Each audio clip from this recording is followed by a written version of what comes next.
Je m'appelle Lucas Garat, j'ai 21 ans, je suis étudiant en école d'ingénieur en 4e année à Polytech Sorbonne, en agroalimentaire, tout ce qui est bonduel, maïs, tout ça. Oh, t'aimes bien le maïs? Moi j'adore le maïs. 8-18, je suis étudiant, 19, 1h du matin, je suis humoriste. En fait, j'ai toujours voulu faire de l'humour. À 18 ans, j'ai voulu faire du théâtre. Je viens de la campagne en Lorraine et mon père m'a dit si tu fais le clochard, casse-toi. Et donc figurez-vous, finalement, j'ai fait une prépa, maths, physique, sciences de l'ingénieur, pour en fait après choisir une école qui se trouvait à Paris. Et ça a été Polytech Sorbonne. Du coup, je compile les deux. Mais ça m'est vraiment venu parce que j'adore parler. Sauf que du coup, pour parler longtemps sans que les gens s'en foutent, il faut faire des blagues ou être charismatique. Je suis hyper marrant. En vrai, il y a des périodes où je m'en sors plutôt bien en cours et sur scène, je fais plus de l'automatisme. J'arrive à m'en sortir avec une moyenne de 12-13.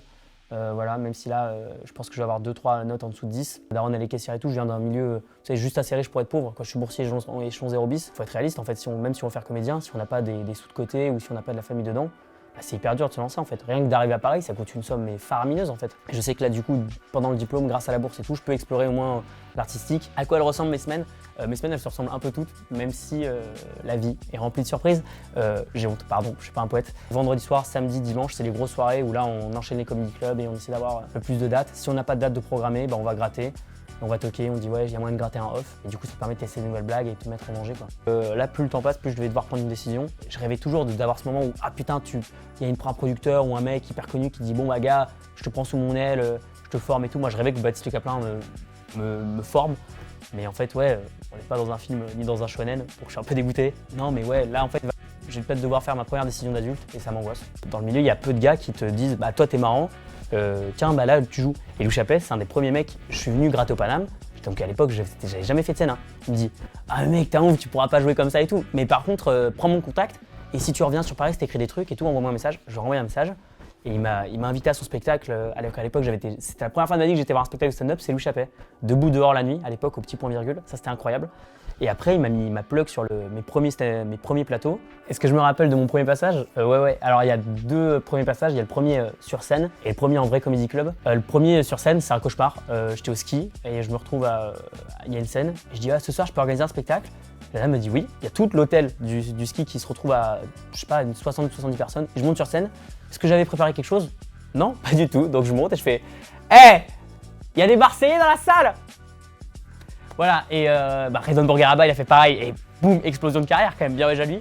Mon premier vrai passage, c'était il y a 2-3 ans, 2 ans je pense.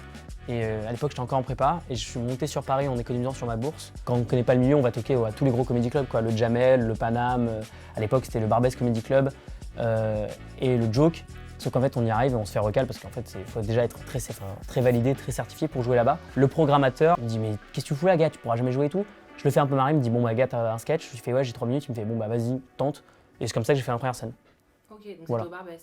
Là ouais, le Barbès Comedy Club. Moi c'est Thomas Escafre, j'ai 33 ans et je dirige la scène Barbès.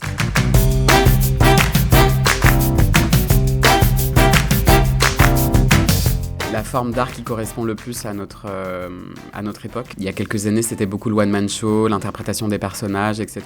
Aujourd'hui, on est quand même dans quelque chose de plus subtil, j'ai l'impression. Il n'y a pas d'artifice. Julien Santini, qui est un personnage très loufoque, très fou, vraiment sur scène, il improvise beaucoup. Elena, aujourd'hui, qui est en train d'exploser sur Instagram, et elle, pour le coup, elle est arrivée avec son assurance de femme célibataire avec un enfant et qui parle finalement à plein de gens.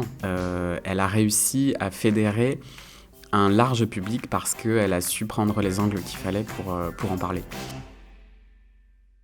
J'ai l'impression, en tout cas ici, dans ce lieu-là, que c'est plutôt des personnes entre, je dirais, 30 et 45 ans. Et les jeunes, vraiment, entre 18 et 20 ans, ou 18 et 25 ans, on va dire, c'est une génération qui est habituée à la consommation sur Internet. Passer du virtuel au réel, le pas n'est pas encore fait pour eux.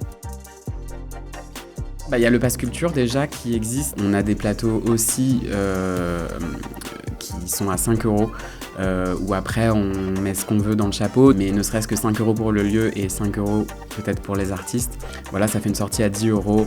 Je trouve que le compte est bon parce qu'on a passé une super soirée, on a rigolé. Pourquoi vous voulez faire ça? C'est le conseil. En vrai, c'est très important. Le stand-up, c'est pas un loisir, c'est un travail, c'est un art. Est-ce que tu veux vraiment faire ça dans ta vie ou est-ce que c'est juste un loisir sur lequel on surfe? Deuxième conseil, c'est d'aller dans des scènes ouvertes. Tout n'est pas axé sur la vanne, il y a aussi le fond, la forme. Sois toi-même. C'est con, hein? C'est un bon conseil. Je pense juste si jamais il y a un jeune qui hésite à faire mais quoi que ce soit en fait, surtout une activité artistique, en fait on peut se retrouver, c'est facile de se retrouver très vite bloqué, surtout quand on est à la campagne ou qu'on n'a pas les contacts, etc. Être à Paris, c'est une chance immense. Si t'es à Paris, alors dans ce cas, les gars, prends le métro et va là où tu peux. Va sur des lieux, même si c'est pour traîner, faire des rencontres, mais fais des trucs. Quitte à ce on sera toujours insulté au début. En début de carrière, quand tu tombes sur des mecs qui ont un peu de notoriété, il y a très vite ce sentiment de gros poisson dans une petite mare. Dans le stand-up, il y en a tellement des gros poissons dans une petite mare qui vont te dire c'est nul ce que tu t'en bats les couilles, frère, fais ton chemin. De toute façon, à la fin, c'est toi qui les invitera aux Zénith à côté des chiottes et ils auront le seum. Donc en vrai de vrai, tu t'en fous, c'est eux qui seront là. Je sais pas pourquoi. Gars, fais des cheminées, mais fais ce que tu as à faire. Et voilà. Le mardi, le Ginette Comedy Club et le dimanche, Bacalo. Puis tout le temps. Et sinon, il y a un comedy club très cool qui me font jouer souvent, c'est le Cartel. Voilà, c'est les 3 dates ou les 3 lieux où vous pouvez me retrouver souvent. Et voilà, et merci beaucoup à Télé Sorbonne pour l'interview, à tout le monde. Là, il y a toute une équipe, vous voyez pas, ils sont 50. Pour une interview d'un artiste seul, pas ouf. En vrai, en gars, pas ouf. Ils m'ont servi de l'eau tiède, mais à part ça, c'était très bien. Merci beaucoup.